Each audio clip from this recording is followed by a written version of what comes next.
Paalala, ang kabanatang ito ay naglalaman ng mga patunay ng pananampalatayang Crusaders of the Divine Church of Christ sa katotohanan.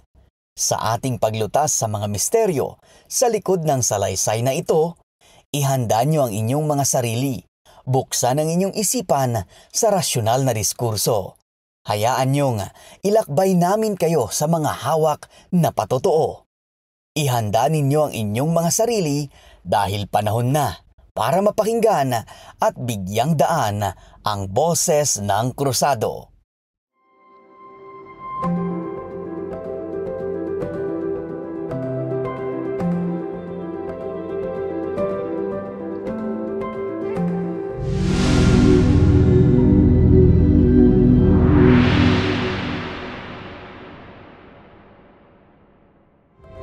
Ang lahat ng mga bagay ay may punot dulo.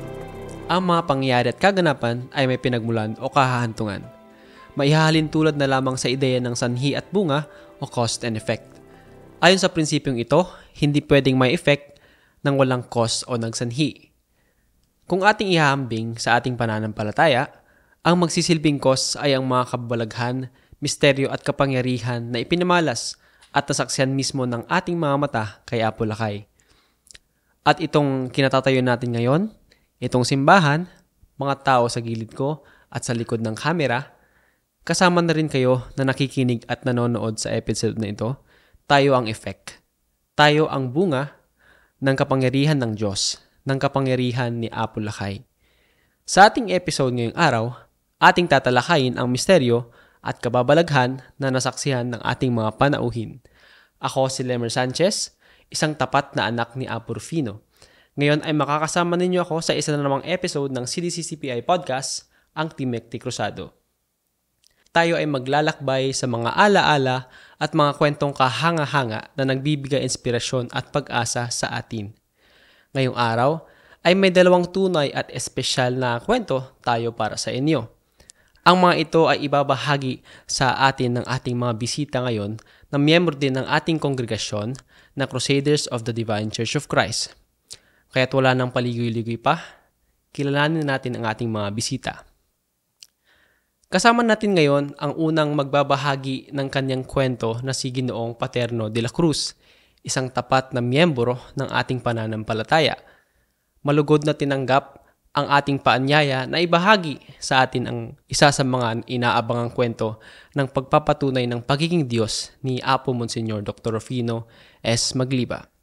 Siya ay 77 years old at taga Manokbok chapter. Siya ay may 8 anak at si Lolo Paterno ay nagsilbing presidente ng chapter ng Manokbok ng ilang taon. Tatanungin ko lamang, Apo, paumanhin na lamang po sa ating mga nanonood. Kung po pwede ho, ako ay magsasalita na lamang ho ng Pangasinan sapagkat sila po ay mga native speakers ng Pangasinan para mas maunawaan po nila. Apo, masanto siya kabuwasan si kayo. Tapos kami labat, Apo, nayari yuban ipakabat su sarili yo at saray manunood tayo natan. Apo, sa ingaran ko, Paterno de la Cruz, ya taga Manlokbok chapter, Aguilar, Pangasinan. Siakso sa kaya presidente chapter mi Manlukbok. Si katuya lang bangat sunibaga ka po. Oh na po. Nutubutan ko, Apo, pigaran taon nyo la, Apo, ya naging presidente ya chapter ya Manlukbok. Sa impan presidente ko chapter mi Manlukbok chapter around 20 years. Okay po. So, impan uloy ko chapter Manlukbok.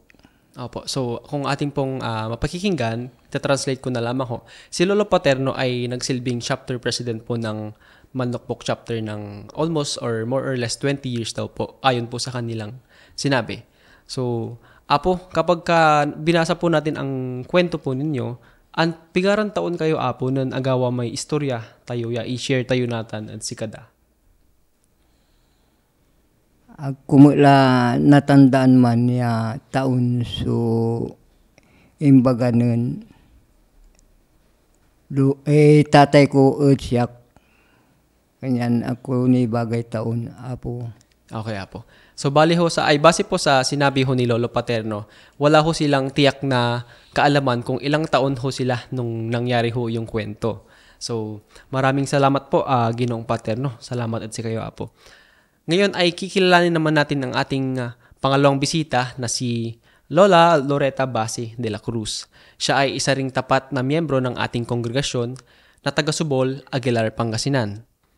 Apo, masanto siya kabosan Apo. Nayari, itapat ko pa no ang tingaran niyo Apo and then ipakabat yu sa sarili yu od saray, mandidengal od si katayunatan. Siya si Loretta de la Cruz, manaayam od Manlukbok, Aguilar, Pangasinan. Sa taon ko natan, 74. Okay, Apo. Antoy naging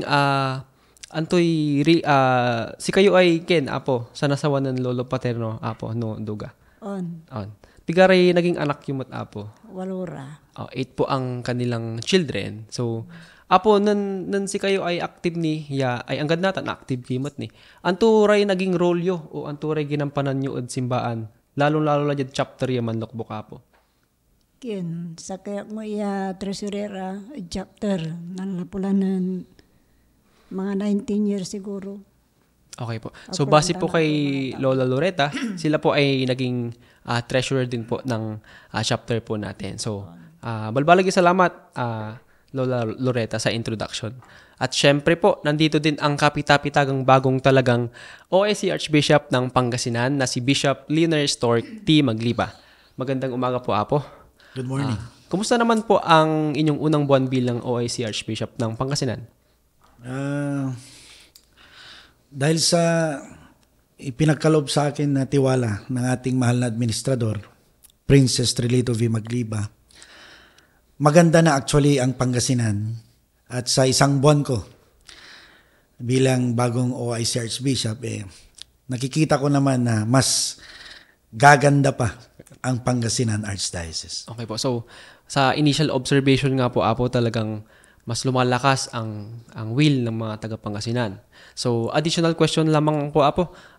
Ilang taon po kayong naging pari bago ho kayo maging isang ganap na obispo? At kung matatanong lang din po, anong taon po kaya kayo pumasok ng seminary? I think 22 years old ako nung mag-start ako na mag-seminaryo. And then 3 years after, nakonsagrahan ako na bilang full-fledged priest. And then 2011 to 2023, 2022, I should say, nakonsagrahan na naman ako bilang isang obispo. Bilang isang obispo? Yes. Okay po, Apo. So, maraming salamat po sa na-share nyo pong info tungkol po sa inyo, Apo. So, nagagalak po kami na makasama ka ngayong araw na ito at makapagbahagi ng salita ng Diyos na kapupulutan ng magandang aral ng ating mga manonood at mga kapatid sa pananampalataya. Ngayon naman, dumako ho tayo sa topic natin ngayong araw. Ang unang kwentong ating mapakikinggan ay tungkol sa isang magsasaka na mula sa Manlukbok at ang kanyang kwento tungkol sa isang misteryosong matanda na kanyang nakilala. Kaya't maghanda na kayong makinig at sama-sama tayong mamangha sa mga tunay na kwentong ating maririnig. Sa isang liblib na bayan noong 1890, sa isang lugar sa Barangay Baybay, Aguilar, namumuhay ang tahimik at isang magsasakang nagngangalang Simon de la Cruz. Siya ay kilala sa buong bayan bilang isang masipag at matapat na ama sa kanilang pamilya, na walang sawang nagtatrabaho sa kanyang sakahan upang mapanatili ang kanilang kabuhayan. Sa kabila ng hirap at pagod sa araw-araw na gawain, itinuring ni Simon ang lugar na iyon bilang kanyang tahanan, isang tahanan na puno ng alaala at pag-asa. Isang araw habang si Simon ay abala sa pag-aararo ng kanyang taniman, biglang dumating ang isang matandang lalaki na may hawak na isang tungkod na naglalakad na parang may dalang mabigat na pasanin. So, hindi lang po tungkod ang hawak po ng isang matandang lalaki na ito, kasama na rin po ang isang libro. Ang kanyang pangalan ay Sales o binansagang Lucky Sales. Ang Lucky po ay isa pong Pangasinan na term na ginagamit para po sa lolo, paggalang po. So, siya po ay nabansagan na Lucky Sales o matandang Sales sa Filipino. Siya ay may mukhang puno ng karanasan at misteryo na nakapalibot sa kanyang aura. Si Simon, kasama ang mamayan ng nasabing lugar, ay nagtaka sa biglang pagdating ng matanda. Lalo na ang lugar nila ay bihira lamang puntahan ng mga dayuhan. Magandang araw po sa inyong lahat, bati ni Lucky Sales sa mga taong nakapaligid sa kanya. Ako po si Sales, galing sa Hilaga. Inihatid ako ng aking mga paa dito sa inyong lugar. Napakamot sa ulo si Simon sa pagtataka. Hindi madalas ang pagbisita ng mga taga-ibang lugar, kaya't nagtaka siya kung bakit si Lucky Sales ay narito. Hindi rin nila maiwasang magtanong kung paano siya nakarating sa kanilang lugar. Paumanin po sa aking abalang pagdating, ako po ay nanggaling sa norte. Paliwanag ni Lucky Sales. So, Lolo Paterno, meron ho akong katanungan. Na-mention ho sa kwento natin na si Lucky Sales daw po ay nanggaling sa norte. So, ano ho ba, or in Pangasinan po, anto may labay ton ibaga si Lucky Sales at sa may norte? Wala bay specific ya probinsya, yan na po anto apo? Ang gapoy asalita tumut. Si Apo Salis yan ang lapuan tumpasan. Okay po. So, sabi po ni Lolo Paterno, wala naman pong specific na lugar kung na nabanggit ni Lucky Sales nung siya ay dumating. Ang sabi lamang niya ho ay galing ho siya sa norte. So, in continuation po, sa kanyang mga salita, ipinahiwatig ni Lucky Sales ang kanyang hangaring maging bahagi ng komunidad ng Manukbok. Sa kabila ng kanilang pangamba at pagtataka, pinagpasyahan ng mga tao sa bayan na tanggapin si Lucky Sales at bigyan siya ng pagkakataong manirahan sa kanilang lugar.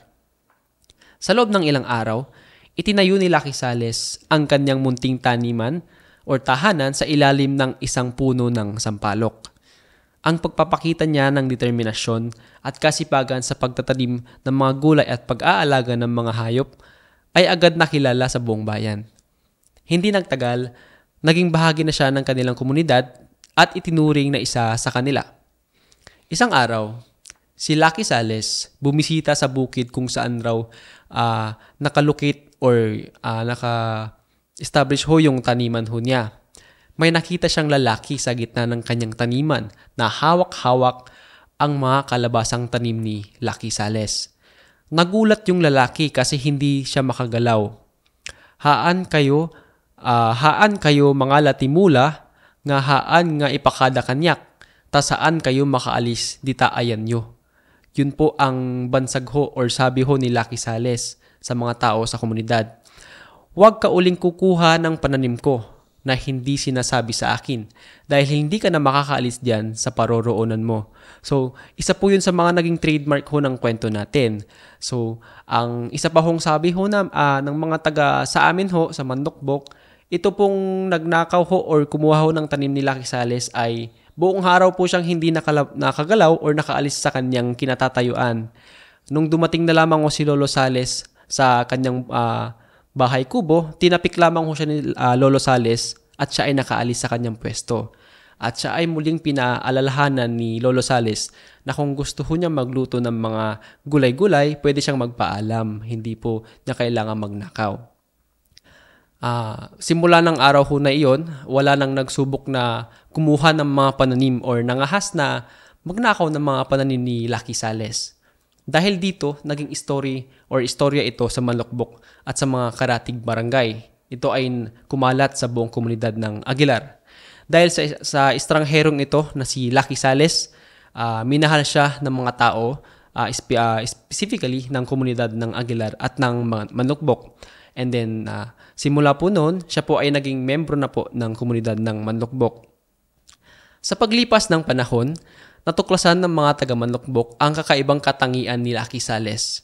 Hindi lamang siya isang simpleng magsasaka, kundi isa rin siyang tanging individual na may kakayahan na kontrolin ang kalikasan sa pamamagitan ng kanyang mga panalangin at ritual.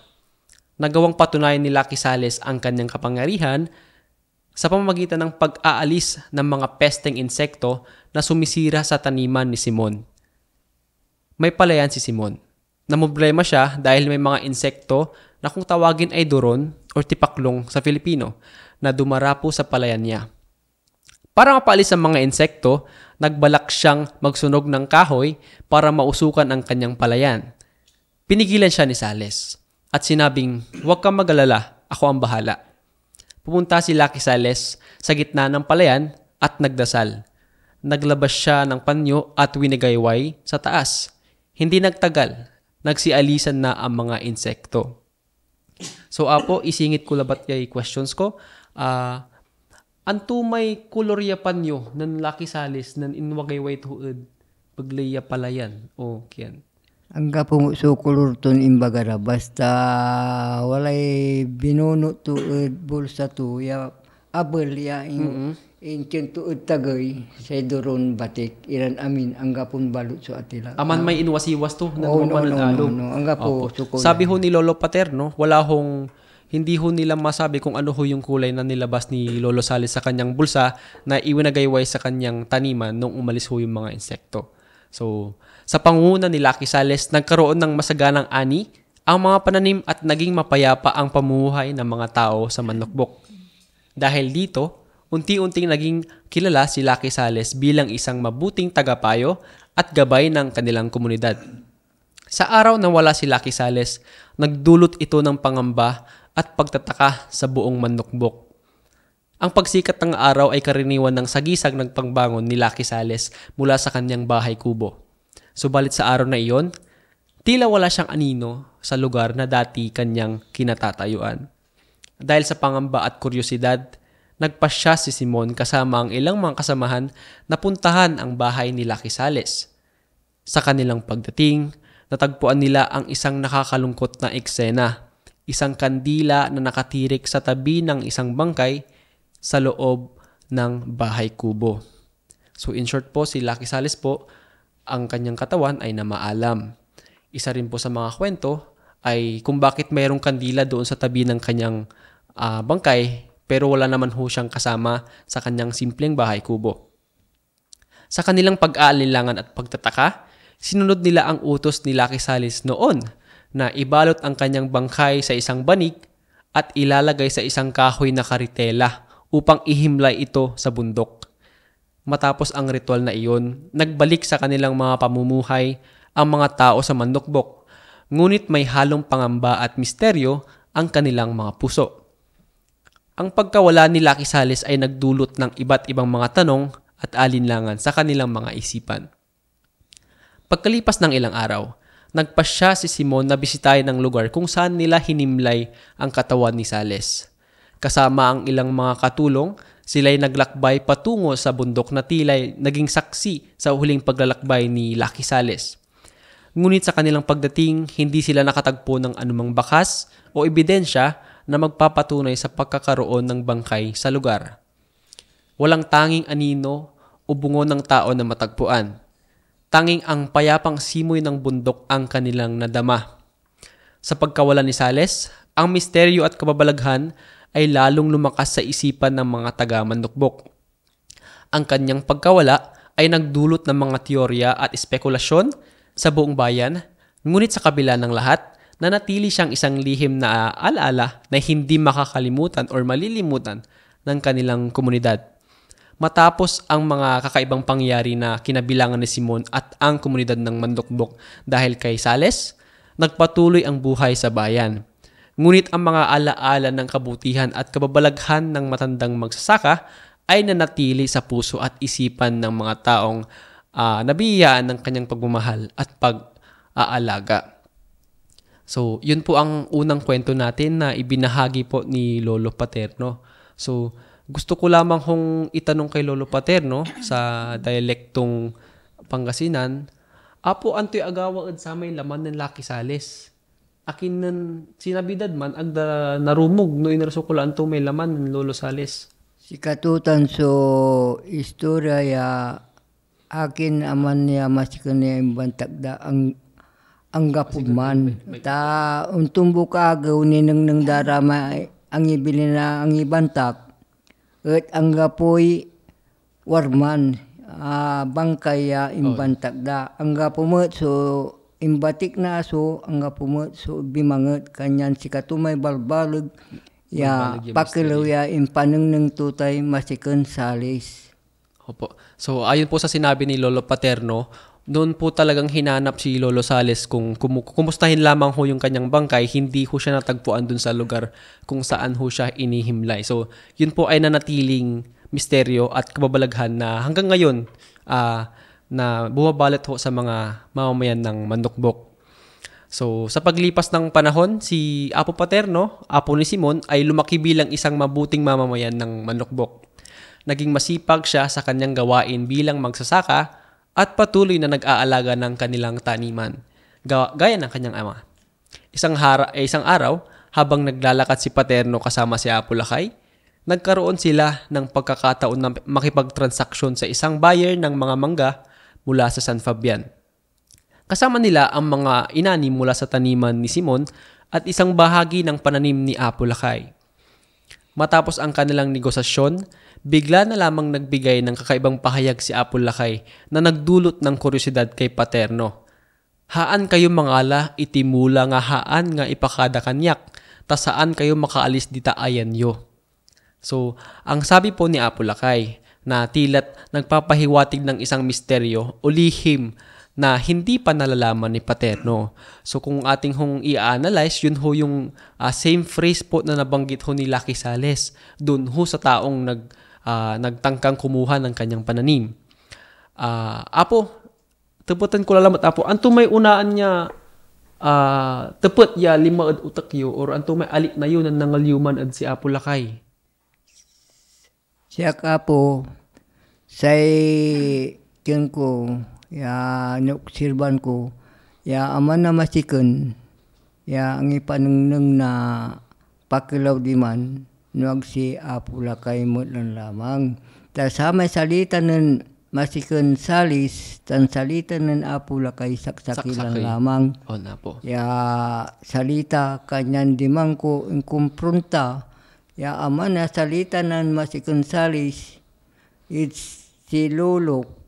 At amay salita ng Apo mong senyor ng saman, yan ng pinakyaw mi manggara. At saksakilan lamang. Apo. Ya, sa ikuan ng Apo mong senyor Dr. Rufino Sarmiento Magliba, no walay mangala na bungay manggag aga makaalis. Kwanda urge kami, ta pinakyaw mi manggada ng saman.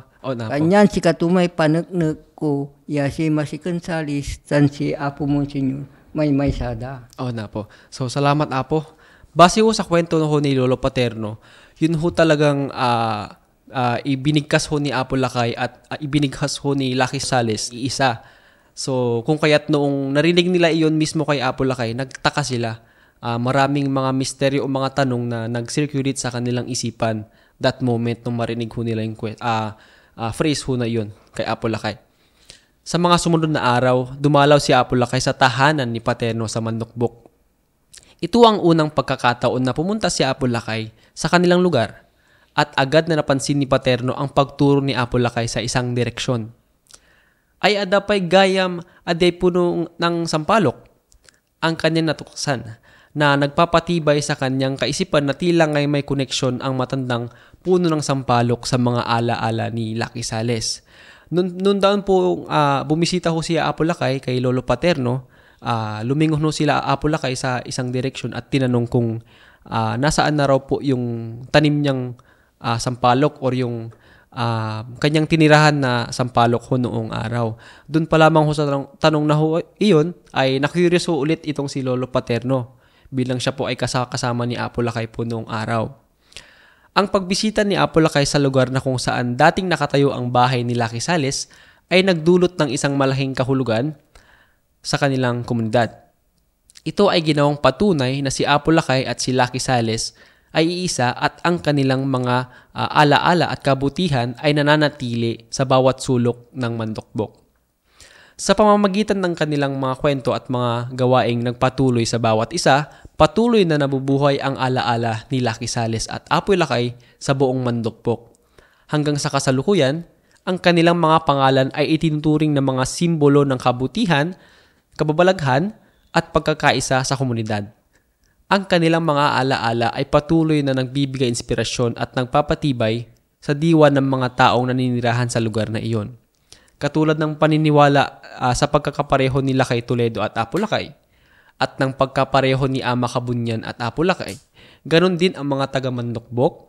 Sila ay kumbinsido na naniniwala na si Lucky Sales at Apulacay ay iisa. Ang kanilang mga pagkatao at mga ginawa ay nagpapatibay sa pananampalataya ng mga mamamayan ng bayan na sila ay mga tagapagtanggol at tagapaghatid ng liwanag sa kanilang komunidad.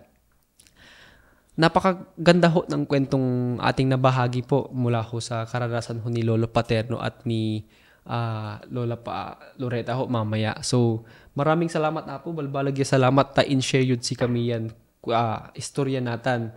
So, nananang minatan no akin maksil sumandokbok natan no antoy nambilayan to no antoy nanlapuan to may chapter tayo mandokbok natan apo. So, balbalag salamat na po ya inidan nyo kami chance siya na rengal may istorya yo natan.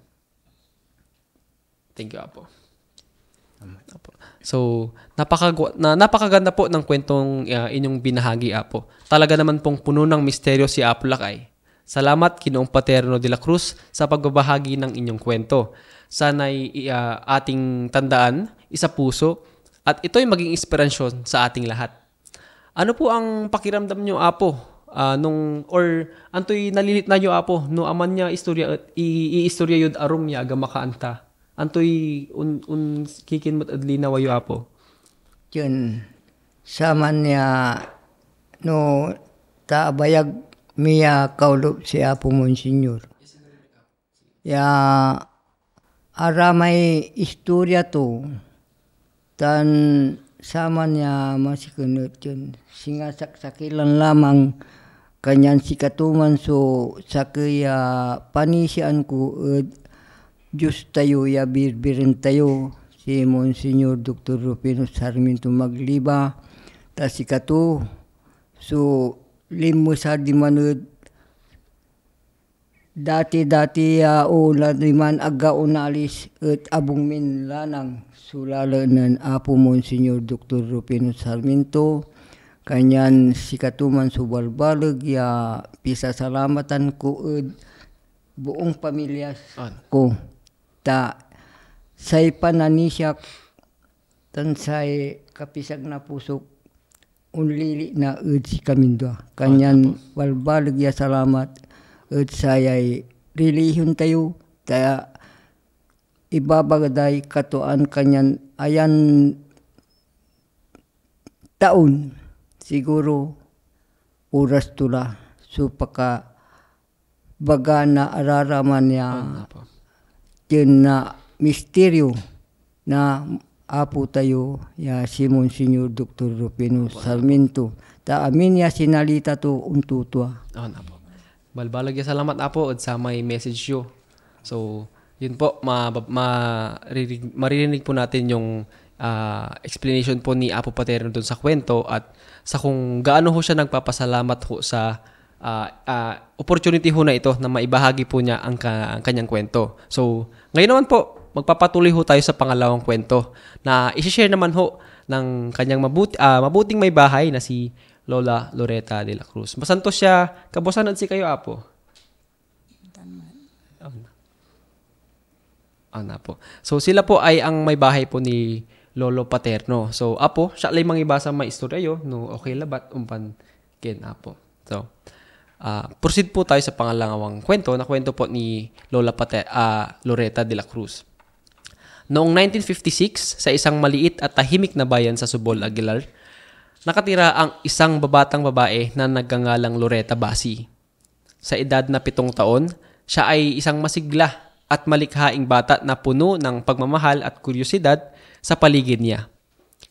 Isa siyang matalinong bata o estudyante sa paaralan at palaging handang maglingkod sa kanyang pamilya. Sa isang karaniwang araw noong taon na iyon, unang narinig ni Loretta ang pangalan ni Apulacay nang ipag-utos sa kanya ng kanyang mga magulang na bumili ng sardinas sa tindahan. Sa tabi ng tindahan, habang naghihintay si Loretta sa kanyang pagkakataon para pumili, biglang narinig niya ang isang boses na nagtatawag ng pangalan. Si Apo Rufing, si Apo Rufing. Masisingit ko lang po, Lola, matatanong ko lang, naitupat ko labat Apo. Anto may unaan niya, pimasok at utak yung Apo, or naan nyo, nanangal yung may ngaranan Apo lakay Apo.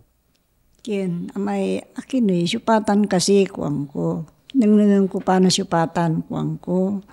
Bibin masila at karsada. Kanang nang ko si Karaman sa salitara. Ay si Kara, si ibaba kadaya Apo Rufing kuang ko. Natan, binantay ang kura. Aba bayag ang gano ako natatalusan sa Pangasinan. Ay tag Ilocano, binantay ang kura. Okay. Taasang kanang ng kura ya maong niya talaga. Ya sa sutana daan deket. Isan akasumbredo ramat na deket mo. Okay po. So, base po sa kwento po ni Lola Loretta, nung narinig po niya yung mga bigkas ng pangalan po ni Apo Rufing, siya po ay na-curious daw po at nung nakabili na ho siya ng sardinas, tumawid ho siya ng kalsada para makita ho si Apo Lakay ng personal. Nakita niya ho si Apo Lakay na ang suot-suot pa raw ho na sutana noon ay itim. Tama ho ba, Apo? At nakita niya yung mismong hulma ng itsura ni Apo Lakay. Dahil sa kanyang kuryosidad, agad na pumukaw sa kanya ang interes na alamin kung sino ang tinatawag na Apo Rufing. Nakita niya ang isang matandang lalaki na nagmimisyon sa lugar na iyon. Ngunit sa kabila ng kanyang pagtataka, hindi pa rin niya kilala ang lalaking ito at hindi rin niya naiintindihan kung ano ang kahulugan ng mga salitang Apo Rufing. Sa sandaling iyon, ang mukha ni Apo Rufing ay tumatak sa kanyang isipan. Kahit na wala siyang gaanong kaalaman tungkol dito, hindi niya malilimutan ang nakakabahala or fascinating na experience niya with Apo Rufing. Noong panahon na iyon, si Loretta ay isang Katoliko. Isa pa hong Katoliko si Apo Loretta noon. Sa paglipas ng mga taon, lumaki siya bilang isang relihiyosong bata na laging sumasamba at nagdarasal sa Diyos. Hanggang sa dumating ang punto sa kanyang buhay na nakilala niya si Paterno de la Cruz, isang binata na nagbigay liwanag sa kanyang mundo. So, Apo, natapat kumat Apo, antong taon kayo ng kabat ng Lola Loretta? Ken, 1970 siguro. Oo. Pigaran taon kayo matlakasal Apo ng Lolo Paterno? Yang natan. 52 years lang. 52 years na po silang kasal ni Lolo Paterno. So, bibihira na po yung mga ganong relasyon, ganong katibay na relasyon. So, sigurado Apo, yasay sa kaya recipe ed maksilya relasyon, at amay panani siya tayo ed Apo Lakay. Katon bimayagya ang ganatan. 50 years lara ed relasyon da, matibay nin siyempre Apo. So, sa panahon ng kanilang pag-iibigan, kahit pa sila ay nagmahalan, hindi niya alam na mayroong isang sikretong hindi pa nabubunyag si Paterno tungkol sa kanyang relihiyon, na siya ay isang krusado. Napagdesisyonan nilang magpakasal. Sa isang makasaysayang seremonya sa Catholic Church, ikinasal ang dalawa. Ngunit bagamat ito ay isang makabuluhang okasyon sa kanilang buhay, hindi pa rin buo ang pagkakakilala ni Apo Loretta sa kanyang asawa. Pagkatapos ng kanilang kasal, nagsimula silang magtayo ng sariling pamilya at umuwi sa bayan ng Manokbok. Habang nag-aayos sila ng kanilang bagong tahanan, naririnig ni Loretta ang kantang Krusado sa paligid ng kanilang komunidad. Pakiramdam niya, may isang hindi pangkaraniwang pagkakataon na naghihintay sa kanya. Isang hamon na dapat niyang harapin. Sa pagpasok niya sa simbahan, hindi niya akalaing makikilala niya ang larawan or makikita niya ang larawan ni Apo Rufing. Sa tulong ng kanyang biyanan na si Lolo Felix, natuklasan ni Loretta ang tunay na pagkakakilanlan ni Apo Lakay. Sa araw na iyon, tila ba nagbukas ang isang bagong pinto sa kanyang buhay. Simula noon, ang imahe ni Apo Lakay ay laging bumabalik sa kanyang mga panaginip at naging bahagi na ng kanyang pang-araw-araw na buhay. Hindi nagtagal, bumili siya ng pin at pumasok nga bilang krusado. Isang hakbang patungo sa kanyang pagtuklas sa sarili at sa kanyang relasyon sa Diyos. Sa taong 2021, sa layuning mapatapos ang kanilang simbahan sa Manlokbok, nagdesisyon si Loretta na magbigay ng bahagi ng kanyang ari-arian at ibinenta ito sa halagang 100,000 pesos upang i-donate sa mismong simbahan. Ito ay hindi lamang isang simpleng donasyon, kundi isang ebidensya ng kanyang matibay na pananampalataya at pagtitiwala sa mga pangako ng Diyos. Sa bawat tagumpay at pagsubok na kanyang pinagdaanan, ang kwento ni Loretta Basi de la Cruz ay patuloy na nagbibigay ng inspirasyon at aral sa mga taong nakapaligid sa kanya. Ang kanyang paglalakbay mula sa pagiging isang simpleng batang naglalakad sa kalsada tungo sa kanyang pagiging isang tanglaw at inspirasyon sa kanyang komunidad ay isang halimbawa ng tunay na pagtitiwala sa kapangyarihan ng Diyos at ng kanyang sariling determinasyon na maging instrumento ng kabutihan at pagmamahal sa pananampalatayang krusado.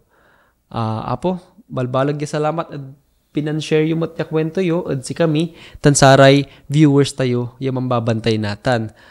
Wala ba'y na-i-add yo? No, Anthony Rega ba yun ibaga at si Karaapo? Walay connection to sa may istorya tayo?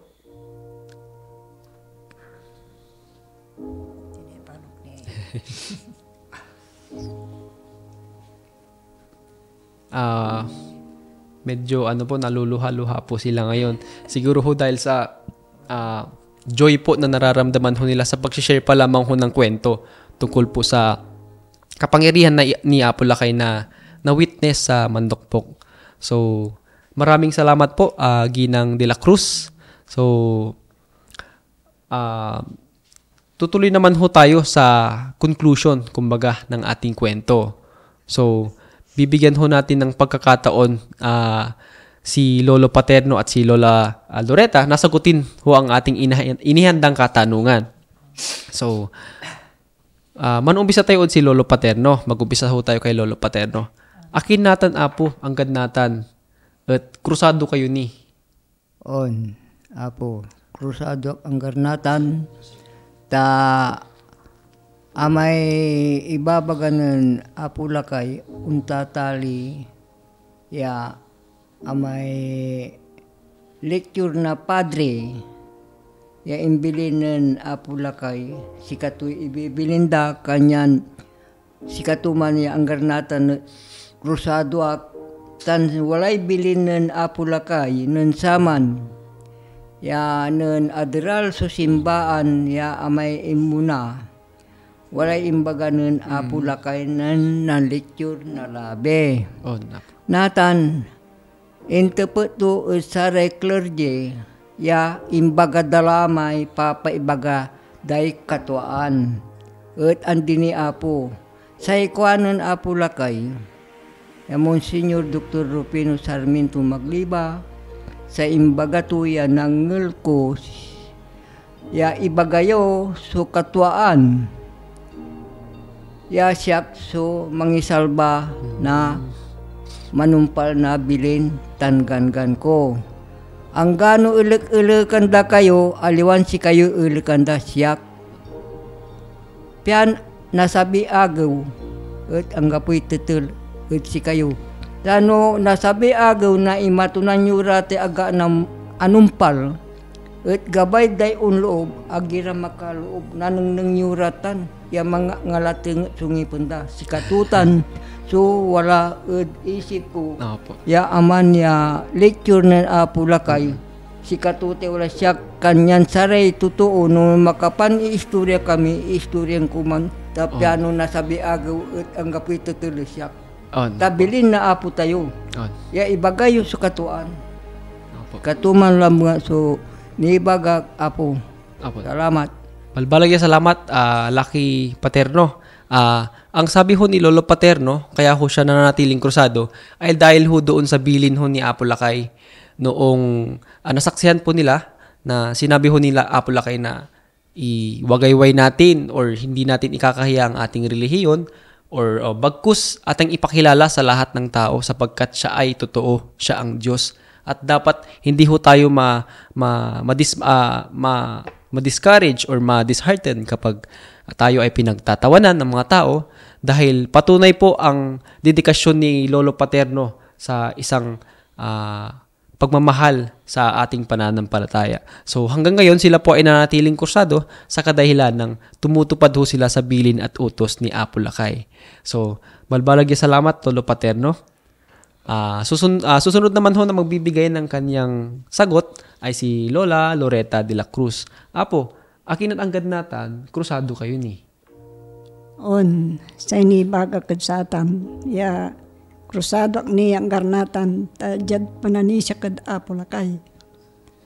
Iya jad kairapay bilay mi are gagi papatundaan da akot sayan pananisya at ako agak nanirapan at satan ko. Ta jad tulong na Apo Lakay at si kami akapaaral na anak ko yan para ang gano'n masyadirap na bilay mi. Amin minsan na agi ang gapoy akapasumpal na anak to siya labat. So base po sa kwento ni Lola Loretta, siya ay nanatiling kursado sapagkat si Apo Lakay mismo ang tumulong, nagbigay ng inspirasyon at determinasyon sa kanya para mapagtapos niya ang kanyang anak sa pag-aaral. So dahil ho dun sa nasaksihan niyang misteryo ni Apo Lakay, lumakas ho yung pananalig niya na lumaban sa hamon ng buhay sa kabila ng kahirapan ho. So naging emotional ho si Lolo Loreto at si Lolo Paterno at si Lola Loretta po. So dahil ho dito, mapapatunayan natin yung tapat at matibay na pagmamahal at pananalig kay Apo Lakay. So, maisisingit ko lamang ho, Apo, na ang pangalan ho ng chapter ng Manlukbok or ang pangalan ng Manlukbok ay hango rin po pala sa istorya ho ni Lucky Sales. Si Lucky Sales ho siya ho ay iyong matanda na may dalang baston at libro. So, nung nakita ho siya ng mga matatanda ho sa amin, mga ninuno ho namin, doon ho siya binansagan ang komunidad ng Manlukbok as Manlukbok or yung isang lalaki na nakatingin sa libro. So, ganun daw ho ang habit ho ni Lolo Sales ho noon. May dala ho siyang tungkod at libro. So, atin ho namang tutunghayan or pakikinggan ang mensahe ho ng ating OIC Archbishop sa episode ho natin na ito, Apo. So, bago ho tayo magpaalam, meron po ba kayong gustong ipabaon or sabihin sa ating mga tagapakinig, Bishop Story? Yes, sir. Ito nga, nasaksihan natin ng mga dalawang kwento ng ating nanay at tatay ngayong oras na ito bilang pagpapatunay sa iniwang salita o aral ng ating Panginoong Hesus na mababasa sa libro ni Apostol Juan, Kabanata 4, talata 48. Sinabi nga sa kanya ni Jesus, malibang kayo'y nangakakita ng mga tanda at mga kababalaghan, ay hindi kayo magsisipaniwala sa anumang paraan. Dahil sa aral na ito na iniwan sa atin ng Panginoong Hesukristo, ito yung naging daan upang makilala nila Tatay Paterno at Nanay Loretta ang sugo, ikalawang sugo sa pangalan ng ating Panginoong Hesukristo na hihiling siya ng isa pang mang-aaliw, which is the Holy Spirit, na sabi ng ating Panginoong Hesus na kung hindi tayo makakakita ng mga kababalaghan, ay huwag tayong magsisipaniwala sa anumang paraan. Kaya ang mga kwentong ito, ang magsisilbing daan at magbibigay liwanag ng bawat tagapakinig sa oras na ito, na ang kinilala nilang Diyos, na si Apo Monsignor Dr. Rufinus Magliba, hindi lamang sila, dahil alam natin na sa mga kapangyarihang ito, mula noong panahon ng ating Ama, may pinakita rin siyang kababalaghan at kapangyarihan kung bakit naniwala sila sa Kanya.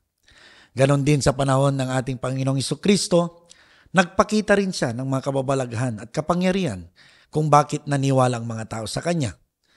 At lalong-lalo na sa panahon ng Diyos Espiritu Santo, mismong sinabi ng ating Panginoong Hesukristo na kapag tinanggap natin ang isinugo ng Ama dahil sa Kanyang pangalan, ay tinanggap na rin natin ang Panginoong Hesukristo.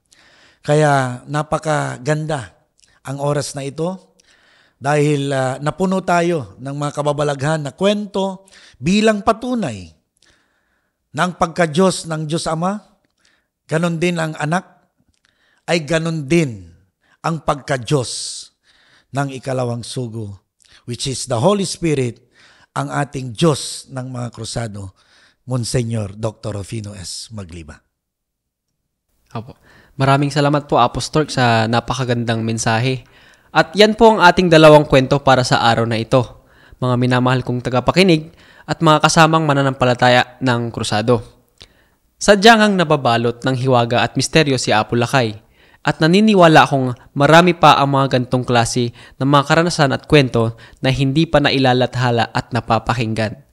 Mga kwentong hindi bulaan at gawa-gawa, kundi totoo at saksihan ng mga lolo at lola natin.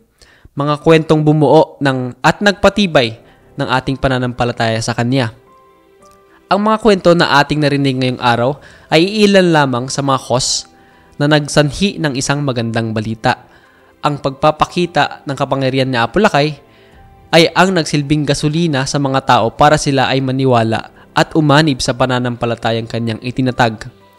Kaya't sana patuloy nating ipreserba ang gantong mga kwento sa testamento sapagkat ang mga ito ay kasamang naging haligi ng ating pananampalataya noon at magsisilbing gabay, aral at kalakasan sa mga minsang natutulog nating mga mananampalataya.